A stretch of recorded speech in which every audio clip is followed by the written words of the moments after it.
Yeah, I mean, I think the reporting in general has evolved because it's so fast paced now. Before, I think you used to go to City Hall and figure out what was on the agenda and then whatever. But now you have everyone on Twitter or X. I still call it Twitter. It's just, I can never get over it.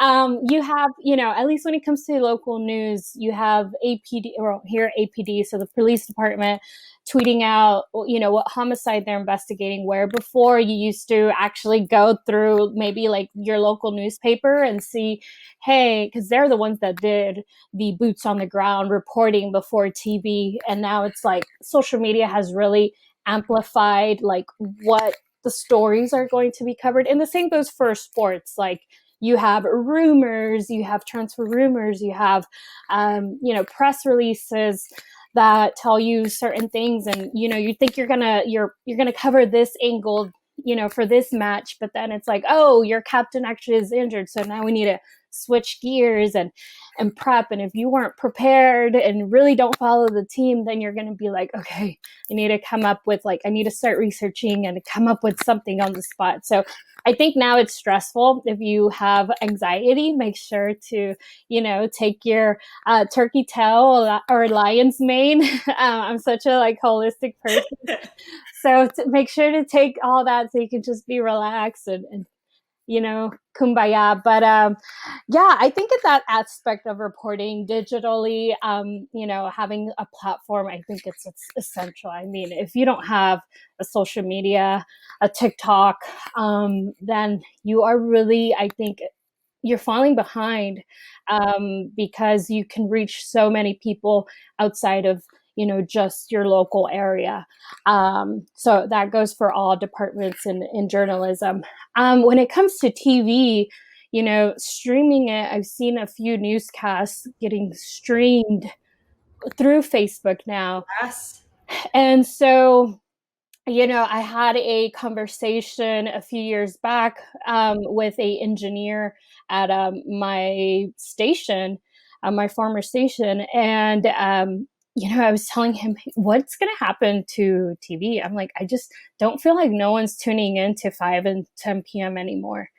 And he was like, no, it will be fine. And I just told him, I was like, it just worries me because by this time, MLS just had sign on with Apple TV. And I told him, it just worries me that, everything that we've kind of worked hard for, you climb the ladder. That's just how you do it. This is like, the traditional route, like all this hard work that I've put, like, where does that leave me? Because essentially, like, networks, you want them to see you, if that's what you choose, where you want to go. Some people are fine just working at their local station. They find fulfillment there, but everyone has personal goals, right? And so he was like, I don't know. He's like, but just know that sports will always keep local TV alive. But if these streaming companies, or if even like Fox and ESPN are planning to launch their own network, Yeah. digitally, like, where does that really leave local TV, at least in broadcast where I come from?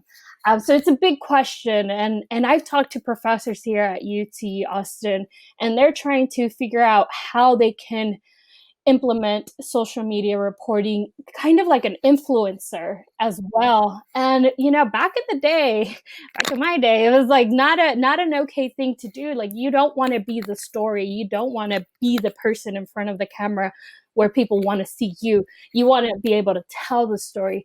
And so it's very interesting how it's changing. Our roles are always changing. So like in this industry, you can't get too comfortable doing one thing. So like talked about the Apple deal. I spent several years with DC United being able to like host our pregame show and getting to be a sideline reporter on our local, because all that soccer or all the MLS teams had their coverage on local networks.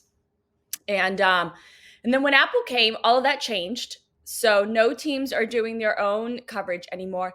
And for me, like that had been everything for me for several years. Like I spent the entire week getting ready for a show every single weekend. Like there are 34 MLS games. I think maybe we had like 2 on national TV every year. So I was doing like over 30 games a season. And then all of a sudden my role went from being that for several years to like no TV. And last year I like felt a little lost, and not everybody got to stay with their MLS club, Right.